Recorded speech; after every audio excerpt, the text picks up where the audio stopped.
Questionable Ethics. Written by Calix Winterridge. Chapter 13. Antimatter over Mind. Life was really never on my side. But even so, I have often reassured myself in times of great peril that things can only get better from here, only for things to slip further and further away from the light. Of course, I would never openly admit to myself that things were just getting worse and worse. I would just lie to myself and move on, hoping that this lie would be the last one. It never was. I've lived the last 10 years of my life by a very strict code of honor and self-sacrifice, hoping each day that passes I would grow closer to a goal I have set for myself, that goal being reaching the day that I'll be able to look back on all that I've done and smile, knowing I've done my best.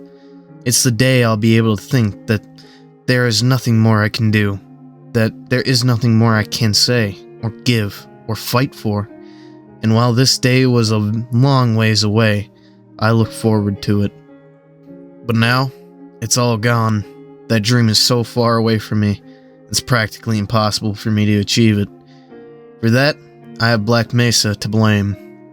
Ever since the incident, I haven't been the man that was shipped away to Paris Island all those years ago. I'm not the same man who fought in Kuwait, or in Somalia alongside countless battle buddies, while smiling and cracking jokes to pass the time. I'm not the same man that could look up into an endless night sky in a combat zone and smile knowing that the day is over and tomorrow could bring countless wonders. One that I would have the privilege to greet with a heart of iron. Smile on my face. That man left the moment I stepped foot into Black Mesa.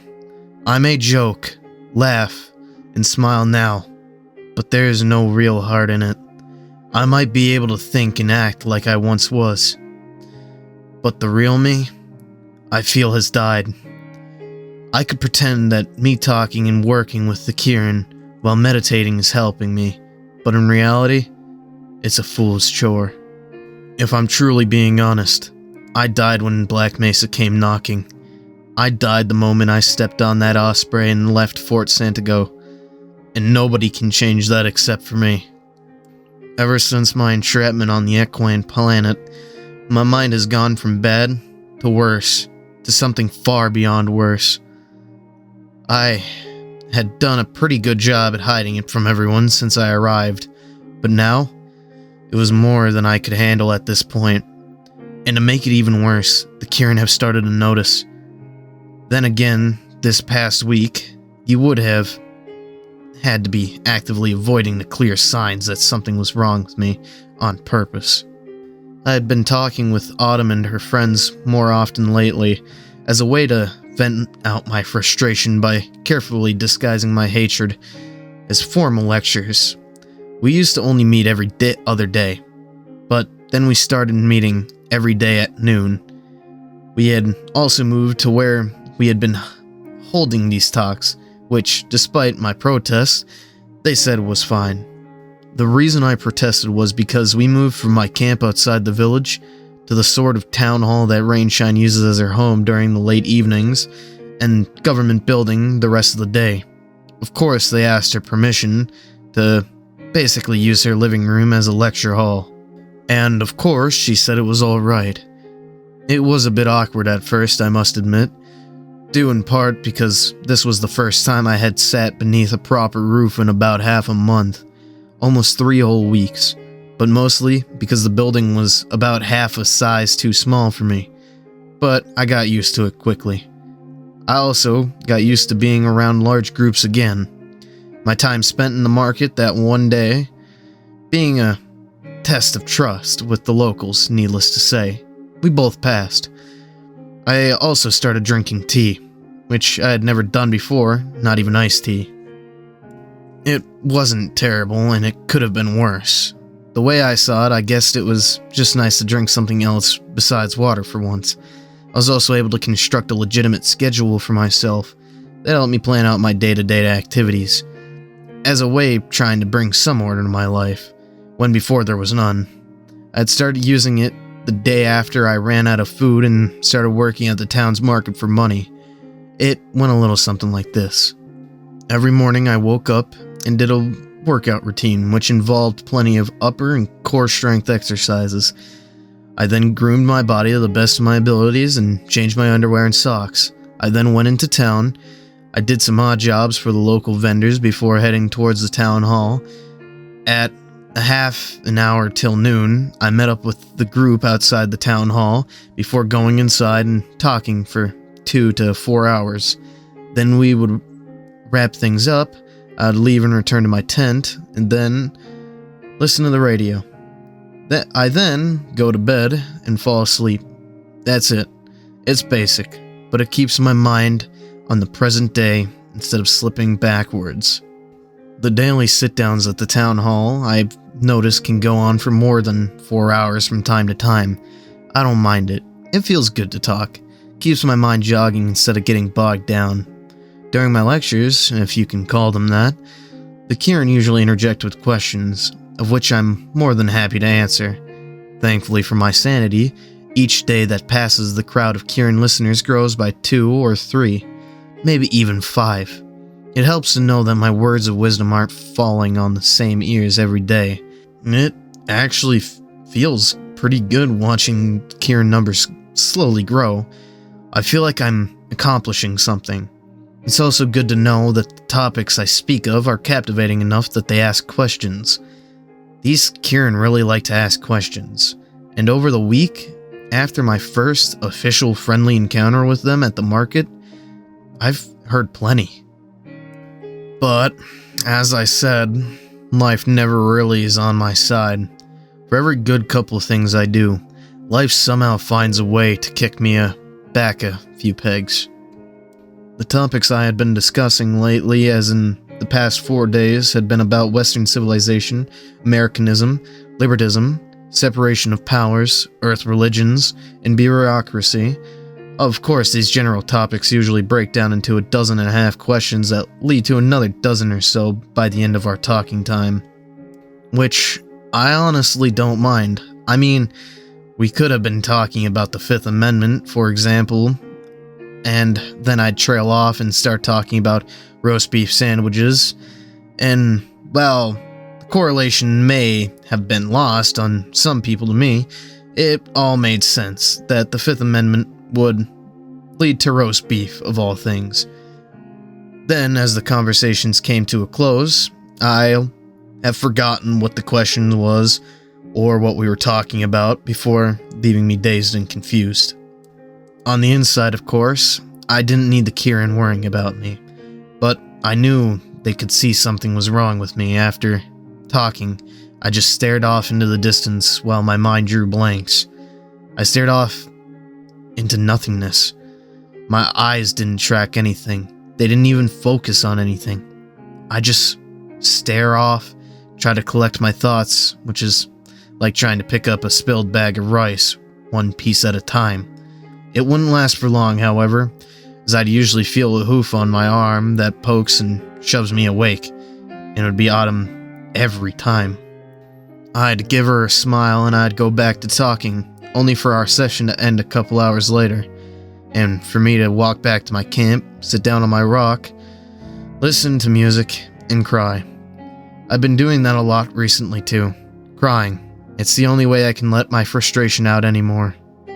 I don't meditate like I used to, or read the Bible, mostly because I forgot those are options while I sit there, feeling sorry for myself. I try not to cry for long, letting the music distract me long enough to put me in a semi-good mood, instead of letting myself slip further down the rabbit hole. Of course, that's the kind of mental breakdown I've been trying to avoid, through working out, doing jobs, and talking this past week and the 2 before that. I've managed to stave off the issue of my mental health well enough that I felt I could handle it myself. However, this past week it's become rather hard to hide what's going on inside my mind. All the stuff I'd talk about at the town hall was mostly a front to how I felt about my current situation, of being stuck here on an alien world. But I'd always try to steer far enough away from myself and my feelings so that the Kieran wouldn't catch on to my mental degradation. I didn't want their help. I could do it myself. But it was getting harder and harder each day, and it had finally reached the point that I didn't think it was working anymore. Unknown amount of time later, I woke up this morning with a gun against my head again. In frustration, I tossed my Magnum pistol across the tent, only for it to fly out the tent flap and land outside. But for once, I didn't care about that. In fact, I didn't even see it as it left the tent. My eyes were closed tightly as tears fell from their ducts. I had that dream again. The same dream I've had for past month. I'm trapped in an endless looping corridor, running for my life as a figure stalks me and taunts me from behind.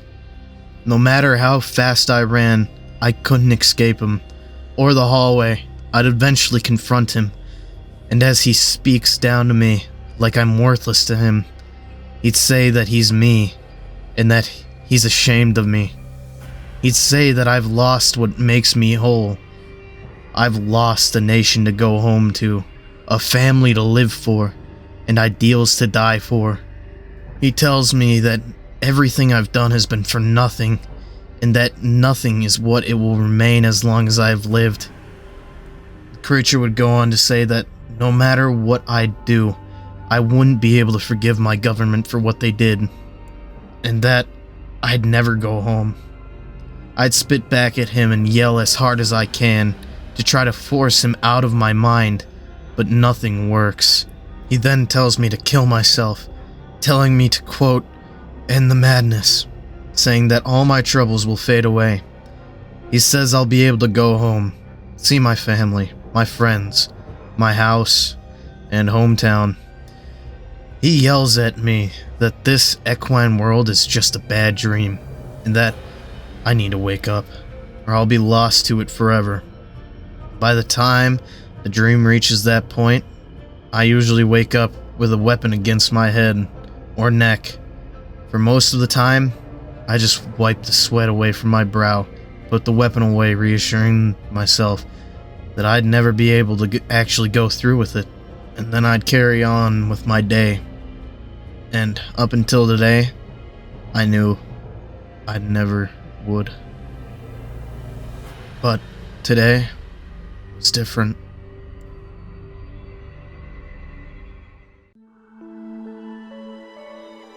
Well, everybody, that was this part of Questionable Ethics for today.